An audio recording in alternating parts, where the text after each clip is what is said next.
78 pegawai KPK yang terbukti melanggar etik berupa pungli di rutan KPK sudah menjalani sanksi etik berupa permintaan maaf secara terbuka. Apakah sanksi maaf ini bisa membuat jera dan telah memenuhi rasa keadilan? Untuk membahasnya sudah ada peneliti ICW, ada Kurnia Ramadana. Selamat petang, Mas Kurnia. Selamat petang, Mas Baim. Assalamualaikum. Waalaikumsalam warahmatullahi wabarakatuh. Mas Kurnia, apakah cukup dengan permintaan maaf ini bisa membuat jera dan jadi presiden bagi penegakan hukum selanjutnya? Mas Baim, kalau kita bicara soal penanganan dugaan pelanggaran kode etik di Dewan Pengawas itu melibatkan 78 pegawai Komisi Pemberantasan Korupsi. Pegawai di lembaga yang menjadi garda utama pemberantasan korupsi. Tentu, hukuman permintaan maaf itu tidak sebanding dengan praktik korupsi yang mereka lakukan. Namun Mas Baim, semua ini tidak bisa kita salahkan pada pihak Dewan Pengawas. Mengapa? Karena perubahan Undang-Undang KPK itu juga turut mengubah nomenklatur kepegawaian KPK menjadi aparatur sipil negara. Sehingga ketika mereka berubah menjadi ASN, Dewan Pengawas tidak bisa memberhentikan mereka secara tidak hormat. Oleh sebab itu, Mas Baim, ICW mendorong pasca putusan dibacakan oleh Dewan Pengawas harus berkoordinasi dan merekomendasikan kepada Sekretariat Jenderal KPK selaku pejabat pembina kepegawaian untuk memecat 78 orang pegawai KPK.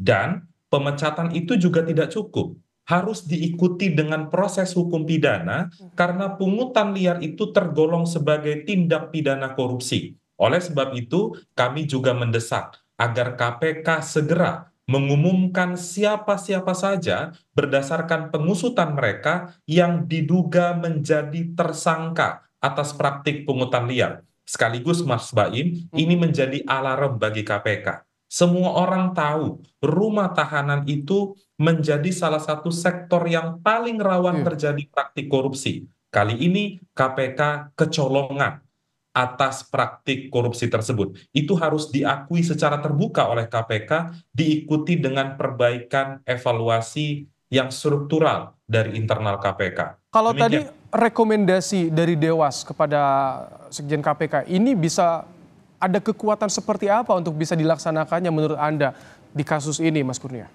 Mas Baim, itulah dampak buruk dari revisi Undang-Undang KPK. Kalau sebelum ada Undang-Undang KPK, atau mungkin sebelum mereka beralih status sebagai aparatur sipil negara, masyarakat masih bisa mendengar putusan Dewan Pengawas memberhentikan secara tidak hormat ketika ada pegawai yang melanggar kode etik. Namun saat ini tidak bisa. Kalau pertanyaan Mas Baim tadi, apakah mengikat kuat atau tidak rekomendasi itu yang tidak dijelaskan dalam peraturan perundang-undangan. Namun tanggung jawab moral dari Dewan Pengawas KPK karena Mas Baim seluruh rangkaian peristiwa ini dengan modal pemeriksaan bukti, pemeriksaan saksi, hanya lembaga Dewan Pengawas yang mengetahui saat ini. Oleh sebab itu, agar prosesnya tidak terlalu bertele-tele, tidak terlalu lambat, Dewan Pengawas harus berkoordinasi untuk memberikan bukti, menceritakan kronologi bagaimana 78 orang ini berbuat lancung di KPK dengan melanggengkan praktik korupsi yaitu pungutan liar. Demikian Mas Bayu. Ini yang bisa ditangkap, yang bisa dibaca oleh publik bagaimana di KPK proses pungli di rutannya sendiri berakhir dengan minta maaf. Artinya ketika orang tidak akan takut untuk melakukan pungli di luaran sana. Kalau menurut Anda nih Mas Kurnia? Mas Baim, sebenarnya kasus ini melengkapi kisah buruk integritas KPK. Beberapa waktu lalu, Mas Baim, kita masih mengingat ada pegawai KPK yang mencuri emas, di mana emas itu sebagai barang bukti perkara.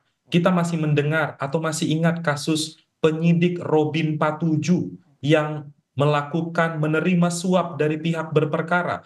Kita masih ingat kasus Firly Bahuri yang ditetapkan sebagai tersangka korupsi. Kita masih ingat kasus Lili Pintauli. Dan saat ini ada 78 pegawai KPK.